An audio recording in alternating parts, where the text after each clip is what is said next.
دامت برکاتہم کے معذرت کے ساتھ یہ بات درخواست کروں گا کہ حضرت ہمارے سامنے میں تشریف فرما ہے اور ہماری خواہش ہے کہ ہم اپنے امیر شریعت کو سامنے میں بٹھا کر ان کے چہرے کو دیکھتے رہیں، یہی ہمارے لیے سعادت مندی ہے۔ اب بغیر کسی بات کے ہمارے پاس صرف 2 یا 3 تأثرات ہیں جو 5 سے 7 منٹ کا، تاکہ ہم کارنامے کو اور ادارے کے کام کو حضرت کے سامنے، امیر شریعت کے سامنے میں پیش کریں۔ اس کے بعد انشاءاللہ العزیز حضرت امیر شریعت کے وقت کا خیال کیا جائے گا۔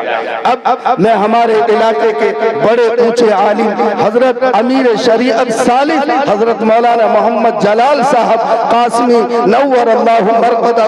وبرز مضجعہ کے داماد محترم مولانا حافظ طاہر حسین صاحب سے میں درخواست کروں گا کہ ان کے لیے مدرسے والوں نے 5 منٹ کا وقت دیا ہے، 2 منٹ میرے طرف سے، 7 منٹ میں اپنے موضوع کو ختم کریں اور صرف مدرسے کے ہی بارے میں، اس کی تعلیم اور اس کی تربیت اور اس کی قربانی اور اس کے مجاہدے کے بارے میں ہی بات کریں۔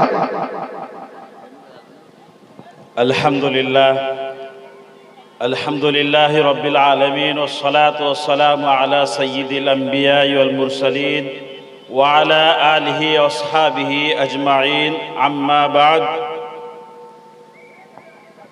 قال النبی صلی اللہ علیہ وسلم: کن عالما او متعلما او مستمعا او محبا ولا تکن خامسا، او کما قال علیہ الصلاۃ والسلام۔ محترم سامعین کرام، آپ حضرات اچھی طرح جانتے ہیں کہ یہ جو اجلاس ہے یہ مدرسہ قاسم العلوم کا اجلاس ہے، جلسہ دستار بندی اور سیرت النبی کا جلسہ ہے۔ میرے محترم بزرگ و دوستو، بس میں چند باتیں عرض کرنا چاہتا ہوں۔ سب سے پہلے یہ کہ یہ جو ادارہ ہے، اس ادارے کی جو بنیاد رکھی گئی ہے،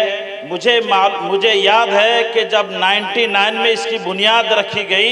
اس کے بعد جب باتیے کے بعد، سائیکلون کے بعد، میں اسی مسجد میں محلہ بسلی پاڑے میں تراویح سنا رہا تھا، تو اس وقت حضرت شیر اڑیسہ حضرت مولانا سید اسماعیل صاحب نور اللہ مرقدہ اور اسی طریقے سے سابق صدر جمعیت علماء ہند فدائے ملت جناب حضرت مولانا سید اسعد مدنی رحمت اللہ علیہ کے ہاتھوں یہ جو ادارہ آپ دیکھ رہے ہیں اس کی بنیاد رکھی گئی، اور یہ 26 سال سے لے کر آج تک یہ دینی تعلیم دیتا رہا ہے اور قرآن کی تعلیم دیتا ہے، اور یہ دین کو پھیلانے میں ہر طرح سے لے کر حضرت مولانا حافظ انعام صاحب اور ان کے جو صاحبزادے ہیں، ہر ایک نے محنت کر کے اس کو پروان چڑھانے میں اور اس کو آگے بڑھانے میں ہر ایک نے اس کے ساتھ محبت کی ہے۔ اس لیے میری آپ لوگوں سے گزارش ہے، محلے بسری پاڑے والوں سے گزارش ہے کہ میں نے جو احادیث پڑھی ہے اس کے اندر اللہ کے نبی جناب محمد رسول اللہ صلی اللہ علیہ وسلم ارشاد فرماتے ہیں کہ سن لو، اگر تم علم حاصل کر کے عالم بن جاؤ، اگر یہ بھی نہیں کر سکتے تو پھر متعلم بن جاؤ، اگر یہ بھی نہیں کر سکتے تو پھر مدارس کی امداد کرنے والے بن جاؤ، اگر یہ بھی نہیں کر سکتے تو پھر علماء کرام سے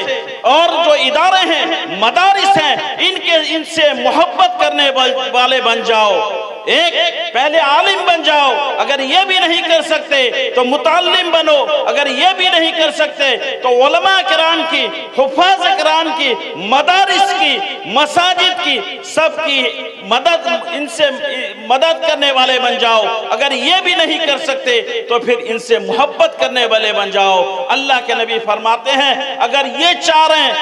چاروں خصلتیں انسان کے اندر اگر موجود ہے تو پھر وہ کامیاب ہے، اگر یہ نہیں ہے، اگر وہ علماء کی قدر نہیں نہیں کرتا, اگر وہ مدارس کی حفاظت نہیں کرتا, اگر وہ مدارس کے خلاف جاتا ہے, تو میرے محترم بزرگوں دوستو یاد رکھنا, آپ بظاہر مدارس کے خلاف نہیں جا رہے ہیں, بلکہ جو مدارس کے اندر دینی تعلیم دی جا رہی ہے, جو مدارس کے اندر قرآن کی تعلیم دی جاتی ہے, جو مدارس کے اندر احادیث کی تعلیم دی جاتی ہے, جو مدارس کے اندر سنتوں کی تعلیم دی جاتی ہے, جو مدارس کے اندر علوم کو پھیلایا جاتا ہے, گویا آپ اس کے مخالف ہوتے ہیں, آپ اس کو روکنا چاہتے ہیں. اس لیے اللہ کے نبی جناب محمد رسول اللہ صلی اللہ علیہ وسلم نے ارشاد فرمایا کہ اگر تم ایسا کرو گے تو پھر تم ہلاک ہو جاؤ گے. اس لیے میرے محترم بزرگوں دوستو, یہ جو ادارہ ہے, آج کا جو یہ جلسہ ہے, یہ اسی مدرسے کا جو محنتیں ہیں, اسی کا یہ نتیجہ ہے کہ جو آپ دیکھ رہے ہیں, جو بچے آپ کے سامنے آتے ہیں, جو بچے آپ کے سامنے آ کر تقریریں کرتے ہیں, قرآن کی تلاوت کرتے ہیں, دعا سناتے ہیں, کلمہ وغیرہ سناتے ہیں, تو سب یہ کیا ہے,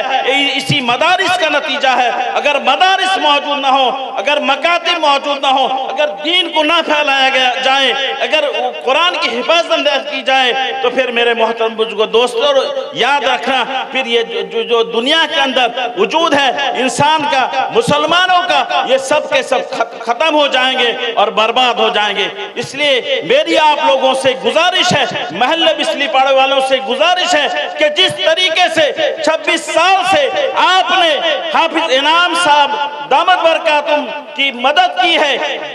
خواہ وہ جان کے ذریعے سے ہو, مال کے ذریعے سے ہو, محنت کے ذریعے سے ہو, یا قول و فعل کے ذریعے سے ہو, جس طرح سے آپ نے مدارس کی حفاظت کی ہے اور ان کی محبت کی ہے, آج عہد کر کے اس مجلس سے اٹھیے کہ جب تک یہ ادارہ قائم رہے گا ہم انشاءاللہ اس کی مدد کرتے رہیں گے اور دل و جان سے اس سے محبت کرتے رہیں گے.